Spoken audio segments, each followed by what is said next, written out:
The Pacific Horizon's Tech Gala was in full swing, the glow of amber chandeliers reflecting off sleek glass walls at the Seabourn Hotel in downtown San Francisco. Industry elites buzzed around crystal flutes of champagne, swapping deals and ego in equal measure. I lingered near the balcony doors, half listening to the current of conversation, but my eyes were on the man commanding the room, my older brother, Jason Rowe. "This acquisition will redefine scalable infrastructure," Jason proclaimed, glass raised high, his voice clear over the chatter. "Once Rotech finalizes the buyout of Ionix Systems, we're shaping the cloud market for the next decade." I took a sip of sparkling water, lips twitching at the irony. Jason's team hadn't even finished due diligence.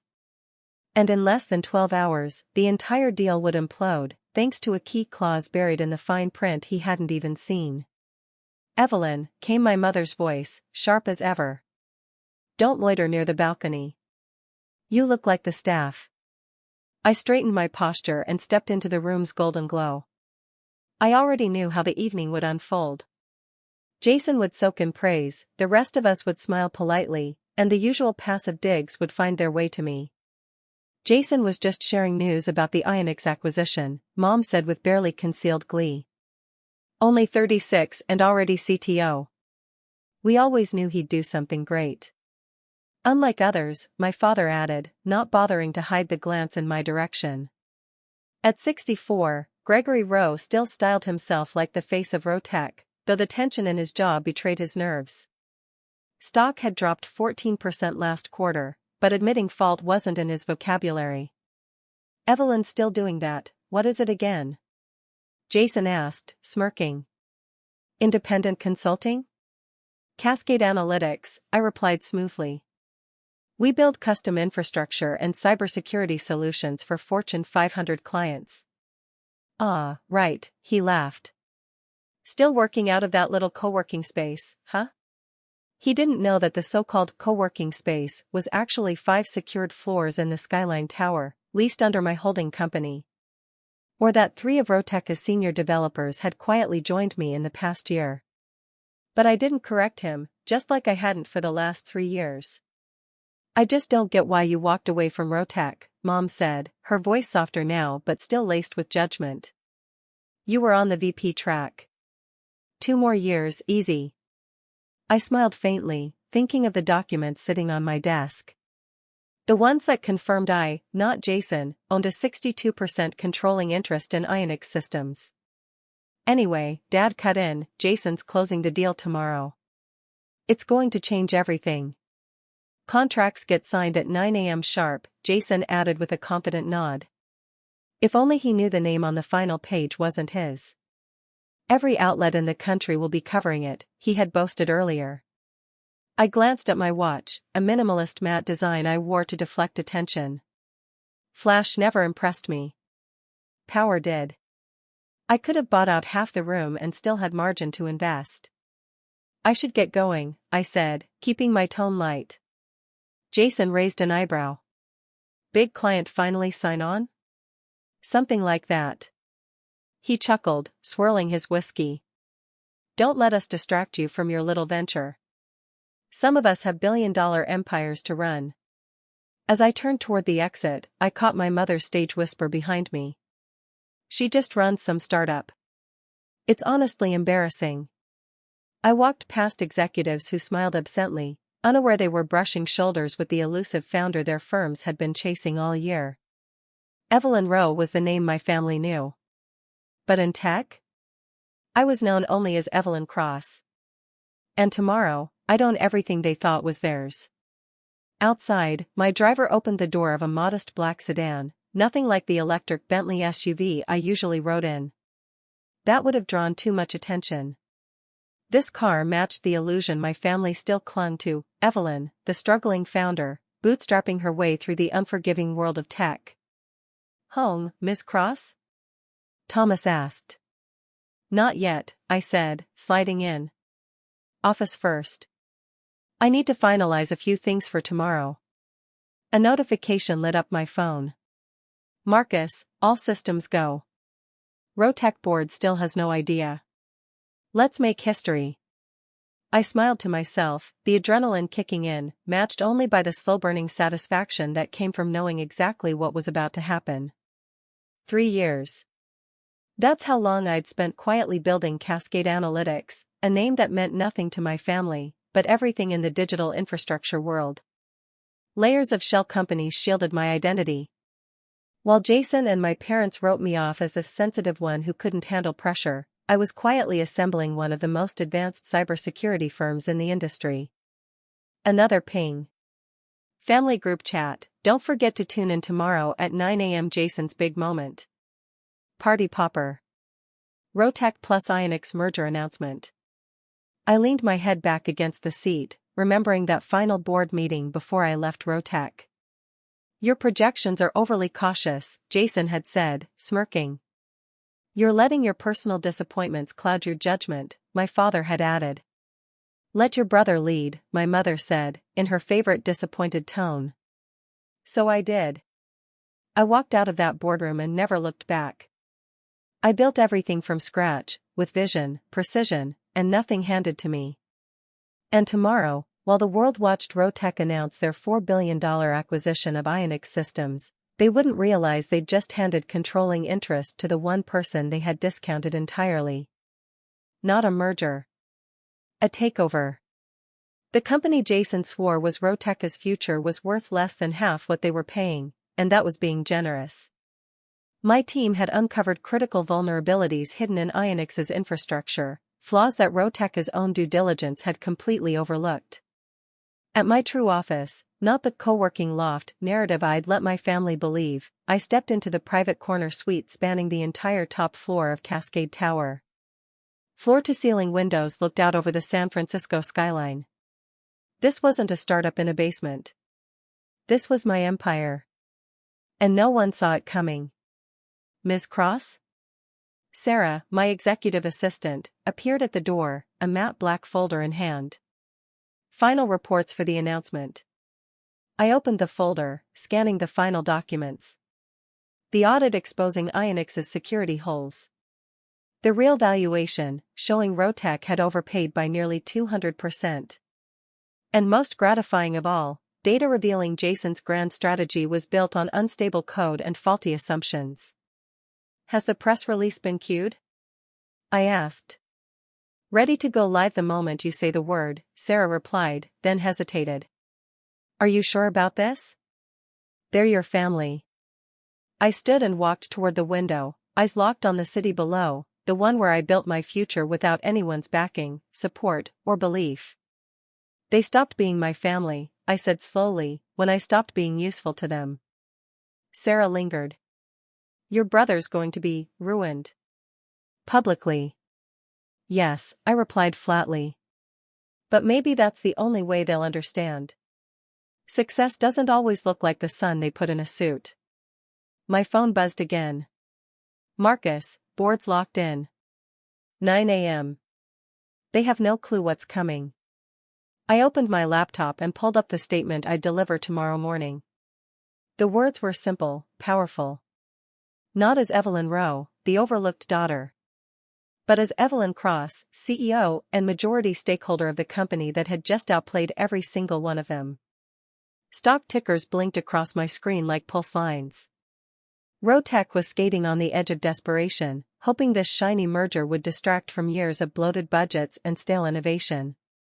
But instead of a lifeline, they were walking headfirst into a carefully laid trap. Across the street, the Rotech boardroom buzzed with anticipation. Camera crews lined the glass-paneled conference room, tripods clicking into place. My father had already given 3 speeches about legacy and leadership. Jason, of course, was in his element, preening through pre-signing interviews like he'd already been crowned king of cloud tech. I watched from the floor-to-ceiling windows of Cascade Tower, suited in charcoal Armani, a shadow on the horizon. They're all in place, Marcus said behind me, tablet in hand. I nodded. Then let's begin. And in a lower voice, I added, if you've ever been underestimated by the people who should have believed in you, stay close. You won't want to miss what happens when Evelyn finally steps into the light. I adjusted my cuffs, catching a glimpse of Ionix Systems CEO fidgeting on the livestream. He looked pale. He knew what was coming. Of course he did. We'd briefed Ionix's board weeks ago about their hidden vulnerabilities. Their infrastructure was riddled with flaws, gaping enough to bring the company to its knees if exposed. We gave them a choice: ride their luck and risk a public data catastrophe, or quietly accept a strategic acquisition from Cascade Analytics. They chose survival. Ms. Cross, Sarah appeared beside me with a tablet. Press release is locked. Also, your mother just arrived at Rotech. Full celebration mode. Pearl choker and matching smile? I asked without turning. She nodded. The whole regalia. I checked the time. 9:45 a.m. Perfect, I said. Let's show them what a little consulting firm can do. The short walk across the street felt surreal, like stepping through a mirror. In Rotech's world, I was still Evelyn Rowe, the forgotten daughter who walked away. In mine, I was Evelyn Cross, the CEO no one saw coming. Through the floor-to-ceiling windows, I could see the boardroom humming with energy. Jason held court in his tailored suit, gesturing grandly to the future. My father stood behind him, nodding gravely, basking in the illusion of legacy. My mother clutched her pearls, beaming at the son who had followed the plan. I entered the glass elevator, flanked by Marcus and Sarah, each carrying a sleek black briefcase. Inside were the real documents. Not the puffed-up contracts Rotech thought they were signing. The ones that would expose the truth. At 9:55 a.m., the conference room doors swung open. Conversations halted. Heads turned. Camera lenses adjusted. Jason's voice cut mid-sentence. Evelyn? He blinked. What are you doing here? This is a private event. I walked to the head of the table, set my briefcase down with calm precision. Good morning, everyone, I said. Shall we begin? My father stood abruptly, his expression sharp with disbelief. Evelyn, this is ridiculous. This is the Ionix signing ceremony. Where's their CEO? Mr. Bradley won't be joining us, I replied coolly, nodding to Sarah. She began handing out thick manila folders to each stunned board member. He signed the final paperwork last night. Jason's voice cracked.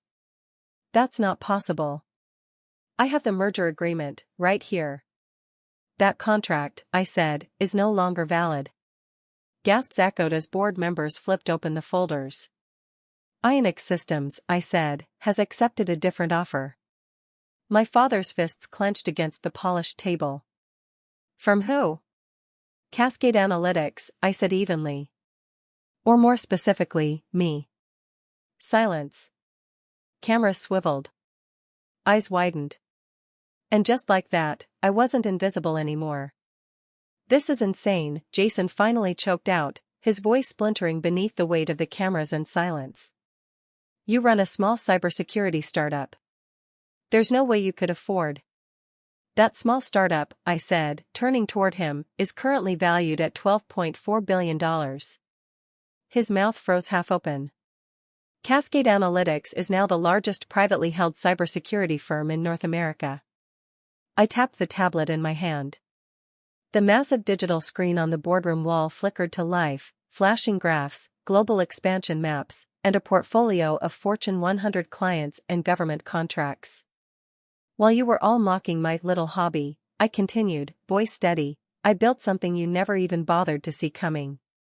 Across the table, my mother's pearl necklace gave a soft clink as she lowered herself into her chair, visibly shaken. But, you work out of that tiny office in the Marina District, she murmured. A front, I replied evenly. Cascade operates in 20 countries, holds federal defense contracts, and we own this tower. In fact, as of midnight last night. I turned my gaze toward Jason. We own Ionix Systems. My father's voice cracked. Why? Why would you go through all this? I didn't flinch. Because 3 years ago, I came to you with serious concerns about Rotech's aging architecture, security vulnerabilities, outdated protocols, fragile systems. I met his eyes.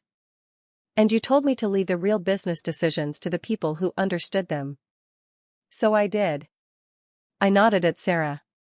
She stepped forward and handed the next packet of documents to each board member. A hushed murmur swept through the room. Chairs creaked. Brows furrowed. The illusion was shattering. These files, I said clearly, detail exactly why Ionix accepted our terms. They were bleeding capital, facing imminent breach liabilities, and surviving on duct tape and denial. I looked at Jason as he flipped through the packet. His fingers trembled. His knuckles were pale. This could destroy us. No, I said calmly. This could save you. Silence fell again, thick and total, interrupted only by the whisper of turning pages and the hum of ceiling lights. We're not just taking Ionix, I continued. Cascade is offering to acquire Rotech in full. At a fair, pre-market valuation. Before the truth hits the press.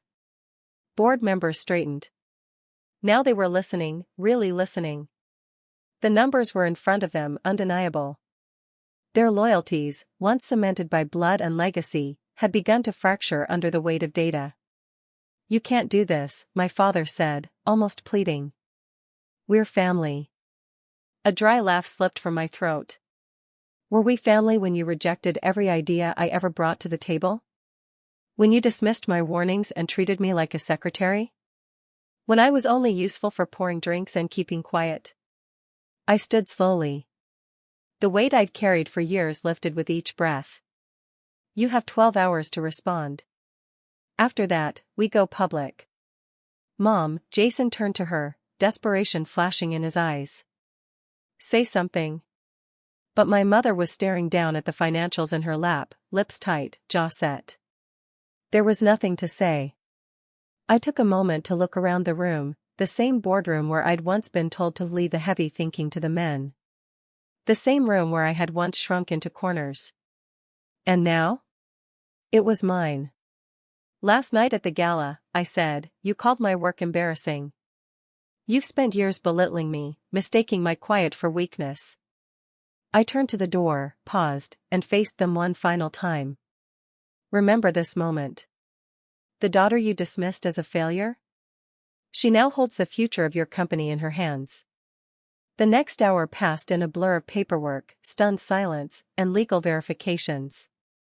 And as security quietly escorted Jason Rowe out of the boardroom, shoulders slumped, that perfect image of competence finally cracked. The storm had passed. And I was the one who brought it. His hands trembled as he packed up the last of his things. My father, Jason muttered, barely audible. He couldn't meet my eyes as he placed his Rotech access badge on the glass table between us. Once a symbol of inheritance and power, it now looked like a relic, tarnished by pride, broken by progress. On the nearby counter, my mother's pearl necklace sat abandoned, left behind in the scramble of reality crashing down. A symbol of celebration. Now, just another forgotten ornament in a story that no longer belonged to them. That evening, I stood alone in my real office on the 62nd floor of Cascade Tower, the glass wrapping around me like the horizon itself. Below, the city flickered alive as the sun dipped behind the Golden Gate, its last rays dancing on the steel bones of San Francisco. Marcus stepped beside me with 2 glasses of Dom Perignon, the same vintage my family had toasted with just the night before, while mocking the very career that had now acquired their legacy. Was it worth it? He asked, voice quiet. I thought of the offhand comments. The condescending smiles. The job offers to come back and learn from the best. I thought of the patents we'd secured, the cyber infrastructure we'd modernized across 20 countries, the team that had chosen to build something daring with me instead of chasing old money. It was never about revenge, I said, my voice barely above a whisper.